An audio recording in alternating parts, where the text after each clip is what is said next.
Hey guys, I figured out how to do the video blogging now, so I think I might do a couple more videos instead of written ones because I just feel it's more personal, it's like I'm talking to you. But yeah, so I just got back to school. I took the red eye flight, so I'm a little tired, it was a little weird. My first red eye, it's when you get on very late at night and then fly over and then get there in the morning. So I did my best to sleep on the plane, but it's cool. And it was hard leaving home. When I landed, I got a voicemail from my mom 30 minutes after I said bye back home, and she was sad and she was kind of crying and stuff. She was like, I love you, Miko, and all that, right? And but I'm back at school now, and I want to talk to you guys about financial aid because it's the start of a new semester, and one of the things you got to worry about is how you're going to pay for college because you can't go to college and learn if you don't got the money to pay the bills, right? So yeah, the number one thing I guess I got to say is the FAFSA. I know you guys have heard about the FAFSA, and it's very, very important you get that done as soon as possible. I just finished that up before I came this semester because if I didn't, then I wouldn't be going to school. And the FAFSA is a really, really good way to just receive financial aid. So if you have trouble filling out the FAFSA, because I know the first time is very complicated. Actually, the second time was just as complicated because I forgot about it. But if you need help on it, to find someone that you trust, someone in your family that knows how to deal with taxes and everything.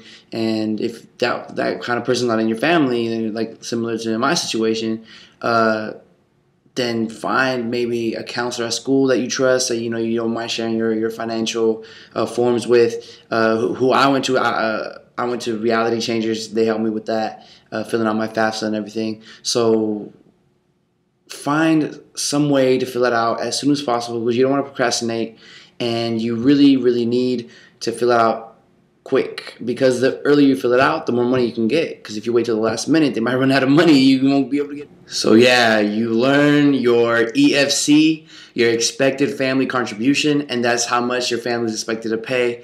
And I know you guys read on my blog. My family comes from very low income. My mom makes like about $7,000 a year, so my expected family contribution is zero.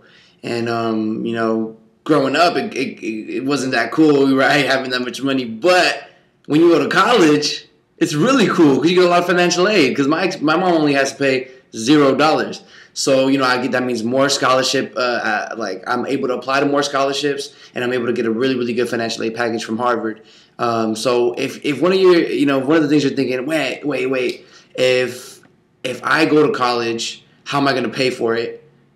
My family doesn't have a lot of money. You say, okay, there's financial aid, there's scholarships, and yeah. So fill out the FAFSA. That's how you find out how much money you can give and everything like that. That's what the colleges use to see how much money they can give you, and it's great and it's really, really cool. Another thing on financial aid too is apply to scholarships. Apply to as many scholarships as possible. There are if the juniors, there are a good number of scholarships for you guys. Seniors, there's about like 20 scholarships a month.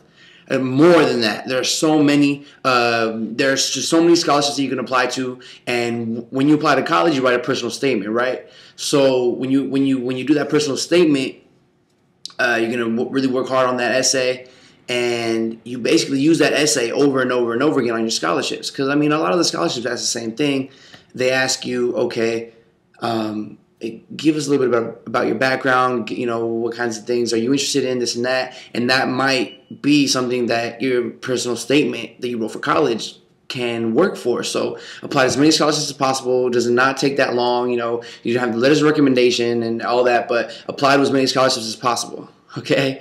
And, okay, so real quick recap because I don't want to make these too long. I don't want to bore you guys, But FAFSA, fill that out. Make sure you fill that out as soon as possible.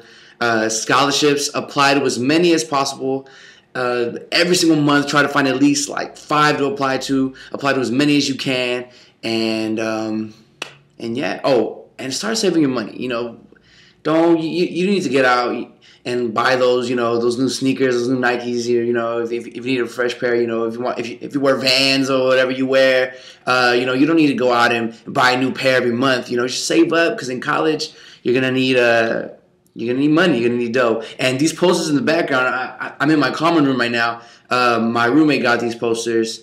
So you got the 300, you got the Departed, you got the Gladiator, and we have a little situation up here on the wall. But it's just college boys. It's just, what can we say, But yeah. So again, fill out the FAFSA, fill out scholarships. This is Jesse. Thank you very much for listening. Keep working hard, and this is how I came to Harvard, with my Reality Changer sweater. So it's all about reality changers. Repping it. So take care, guys, and see you guys in the next blog post.